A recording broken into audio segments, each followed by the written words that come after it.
नमस्कार साथियों, कैसे हैं आप सभी। उम्मीद करते हैं कि आप सभी अच्छे होंगे। और आइए आपको एक जानकारी दे दूं, और ये बहुत ही महत्वपूर्ण टॉपिक है बायोलॉजी का। यहाँ पर हम समझाने वाले हैं कि पेड़ पौधे में जो है भोजन किस रूप में बनता है, और किस तरह से जो है भोजन बनने के बाद जो है ऑक्सीजन जो है पेड़ पौधे वायु में ऑक्सीजन को देते हैं। आइए इसको चित्र के द्वारा समझते हैं। आप सभी को मालूम होगा पेड़ पौधे के अंदर जो है पत्ते में जो है भोजन बनता है। ये सभी को जानकारी होगा पेड़ पौधे के किस भाग में भोजन बनता है, पत्ता में। इसीलिए पत्ता को पेड़ पौधा का रसोई घर कहा जाता है। क्या कहा जाता है? पेड़ पौधा का जो रसोई घर है वो क्या है? पत्ता है, क्योंकि पत्ता में ही उसका भोजन बनता है। तो हम लोगों का जहाँ भोजन बनता है उस घर को क्या कहते हैं? रसोई घर। उसी तरह से पत्ता में मतलब पेड़ पौधा में जहाँ पर भोजन बनता है उसको क्या कहेंगे? रसोई घर। अब ये किस कैसे बनता है ये जानकारी हमें रहना जरूरी है। आप सभी को मालूम होगा कोई भी पेड़ इस तरह मतलब रहता है, उसमें बहुत सारे डाली होते हैं और डाली के साथ पत्ता लगा हुआ रहता है। क्या लगा हुआ रहता है? पत्ता। बहुत सारे पत्ता होते हैं। अब यहाँ पर हम एक पत्ता लेकर के समझते हैं, बाद बाकी जो है आपको सारा समझ में आ जाएगा। इस जड़ में हम लोग पेड़ पौधा में क्या डालते हैं? पानी डालते हैं। और ये जड़ कहाँ होता है? मिट्टी में। जड़ कहाँ होता है जी? तो पानी के साथ साथ उनको खनिज लवण और जल मतलब खनिज लवण और जल जो है जल में मिल करके जो है यहाँ से जाता है, मतलब टहनी के द्वारा जो है यहाँ से जाता है कहाँ पर? पेड़ पौधा के पत्ता में। कहाँ जाता है? पेड़ पौधा के पत्ता में। यहाँ जल देते हैं। यही जल जो है मतलब जाइलम का काम होता है, जल का संवहन करना। तो जाइलम के द्वारा जो है यहाँ तक जल पहुंचता है पत्ता में। और उसके बाद सबसे महत्वपूर्ण टॉपिक, यहाँ पर सूर्य है। यहाँ पर क्या है? सूर्य है। तो यहाँ सूर्य से जो है ये प्रकाश ऊर्जा लेते हैं। पत्ते सूर्य से क्या लेते हैं? प्रकाश ऊर्जा। और प्रकाश ऊर्जा जो है पत्ते ग्रहण करते हैं।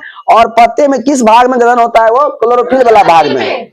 जहां पर क्लोरोफिल होते हैं वहीं पर सूर्य का प्रकाश अवशोषित होता है। ठीक है।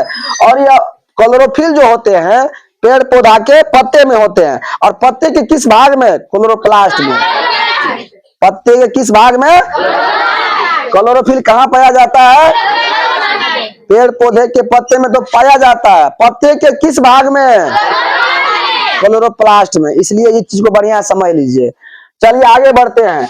उसके बाद जो है यहाँ से लिया क्या कहते हैं? प्रकाश ऊर्जा। उसके बाद वायु से मतलब वातावरण से CO2 लिया। क्या लिया? CO2 मतलब होता है कार्बन डाइऑक्साइड। इसका नाम क्या है? Carbon dioxide. कार्बन डाइऑक्साइड जिसका सूत्र होता है CO2। अब देखिए क्या सब मिल गया? जल मिल गया, यहाँ से प्रकाश ऊर्जा मिल गया, यहाँ से क्या कहते हैं? कार्बन डाइऑक्साइड मिल गया। उसके बाद इन सभी चीजों से जो है बना ग्लूकोज। क्या बना? सूर्य का प्रकाश, क्लोरोफिल, जल और कार्बन डाइऑक्साइड। इन सभी से क्या बना? ग्लूकोज। और ग्लूकोज के बाद बना ऑक्सीजन। क्या बना? ये ग्लूकोज जो है यही है पेड़ पौधे का भोजन। ये ग्लूकोज क्या है? पेड़ पौधे का जो भोजन होता है किस रूप में संचित रहता है? ग्लूकोज के रूप में। और ये सारी क्रियाएं दिन में होती है कि रात में? जानकारी है आप लोगों को? ये जो भोजन बनता है पेड़ पौधे के अंदर कब बनता है? दिन में कि रात में? क्यों बनता है दिन में? क्योंकि सूर्य का प्रकाश उसको दिन में ही मिलेगा। रात में सूर्य अस्त हो जाते हैं, उस समय उस पर सूर्य का प्रकाश नहीं पड़ेगा। ये क्रियाएं केवल दिन में होती है। ठीक है, याद रखिएगा। और उसके बाद अब देखिए ग्लूकोज ये हमारा क्या है? पेड़ पौधा का भोजन है। भोजन के बाद क्या बना? ऑक्सीजन। ऑक्सीजन जो है पेड़ पौधा अपने पास नहीं रखता है। वो क्या है? उसके लिए बेकार पदार्थ है। भोजन मिलने के बाद उसको ऑक्सीजन तो उसमें बनता है, लेकिन ऑक्सीजन वो अपने पास नहीं रखता है। वो क्या कहता है? ऑक्सीजन तुम लोग लो, हम लोगों को लिए भेज देता है। इस धरती पर जितने जीव जंतु है उसके लिए जो है वो भेज देता है। कहता है ये हमारे लिए उपयोगी नहीं है, ये आप लोग लीजिए और हमको आप क्या दीजिए? Carbon dioxide. कहता है हम भी आपको एक चीज दिए, ऑक्सीजन, जो आपके लिए बहुत जरूरी है, और ये आपके लिए जरूरी नहीं है कार्बन डाइऑक्साइड, तो ये हमको आप दे दीजिए। समझ में आया? इसको चित्र के माध्यम से आप समझ गए ना बढ़िया से। अब आपको प्रश्न किस रूप में इसमें बनेगा वो भी एक बार देख लेते हैं। सबसे पहले जो है पेड़ पौधा का जो भोजन है ये कहाँ पर बनता है? पत्तियों में बनता है। पत्तियों में क्यों बनता है? क्योंकि उसमें क्या है? क्लोरोफिल है, और क्लोरोफिल के कारण ही पेड़ पौधे का पत्ता क्या होता है? हरा होता है। आपको कोई पूछेंगे कि पेड़ पौधा का पत्ता हरा क्यों होता है? क्लोरोफिल के कारण, क्योंकि क्लोरोफिल हरा रंग का एक वर्णक है, जिसके कारण से पूरे पेड़ पौधे के पत्ता क्या होते हैं? हरा होते हैं। अब आइए, अब आपको एक और प्रश्न इसमें पूछेगा कि एक प्रश्न ऐसे पूछेगा, क्लोरोफिल कहाँ पाए जाते हैं? नहीं, पेड़ पौधे किस भाग में? पत्ते में। अब पत्तियों के किस भाग में? दो क्वेश्चन बनेगा यहाँ से। क्लोरोफिल पेड़ पौधे के किस भाग में? तक पत्तों में। और पत्ते किस भाग में? क्लोरोप्लास्ट में। समझ में आया बढ़िया से? उसके बाद देखते हैं, उसके बाद जो है इसमें और कौन सी भाग लेते हैं? सूर्य का प्रकाश। तो पेड़ पौधे सूर्य का प्रकाश किस तरह लेते हैं? प्रकाश ऊर्जा के रूप में। किस रूप में? आइए, इसके बाद जो है वातावरण से क्या लेते हैं? तो आपको प्रश्न बनेगा, पेड़ पौधे जो है, यानी पेड़ पौधे वातावरण से कौन सा गैस ग्रहण करते हैं? Carbon dioxide. कार्बन डाइऑक्साइड का सूत्र क्या है? CO2। और भोजन किस रूप में बनता है? ग्लूकोज के रूप में। किस रूप में?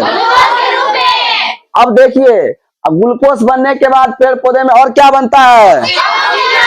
ऑक्सीजन क्या करता है? मुक्त कर देता है, बाहर छोड़ देता है ऑक्सीजन, है ना? वो हवा मिल जाता है, हम लोग उसको जो है श्वसन में ग्रहण करते हैं। और ऑक्सीजन का सूत्र सभी को मालूम होगा, वो होता है O2 भी इसको लिख सकते हैं, दो भाग, है ना? आइए, इसके बाद है ये जो आपका चित्र है, इसमें हम लोग क्या जाने? पौधे के विभिन्न भागों में पौधे के विभिन्न भागों में क्या करता है? पहुंचाता है। अच्छा, चित्र यहाँ पर है, स्वपोषण क्रिया का सारांश। ये चित्र का जो मेन उद्देश्य है, चित्र का जो मेन उद्देश्य है, ये स्वपोषण क्रिया का जो है पूरा व्याख्या ये समझाता है। स्वपोषण जो है, पेड़ पौधे स्वपोषण होते हैं ना, उसमें स्वयं भोजन संसाधित होते हैं ना। इस चित्र के द्वारा हम ये सीखे कि स्वपोषण क्रिया का सारांश किस रूप में होता है। इस मतलब व्याख्या से आप पूरे समझ में सबको आ गया ना बढ़िया से? आइए, इसके बाद जो है यहाँ पर क्या लिखा हुआ है? पौधे के विभिन्न भागों में पहुंचाया जाता है। मतलब ग्लूकोज जो बनता है ना, पेड़ पौधे के जो है पत्ते में ही भोजन बनता है, और वहां से जो है पेड़ पौधे के सभी भागों में ग्लूकोज पहुंचता है। और ये किसका काम होता है पहुंचाना? फ्लोएम का। किसका काम होता है पहुंचाना? फ्लोएम का काम होता है पौधे के विभिन्न भागों तक उसको पहुंचाना, है कि नहीं? चलिए, इसी के साथ आज के जो इस टॉपिक है समाप्त करते हैं, ठीक है?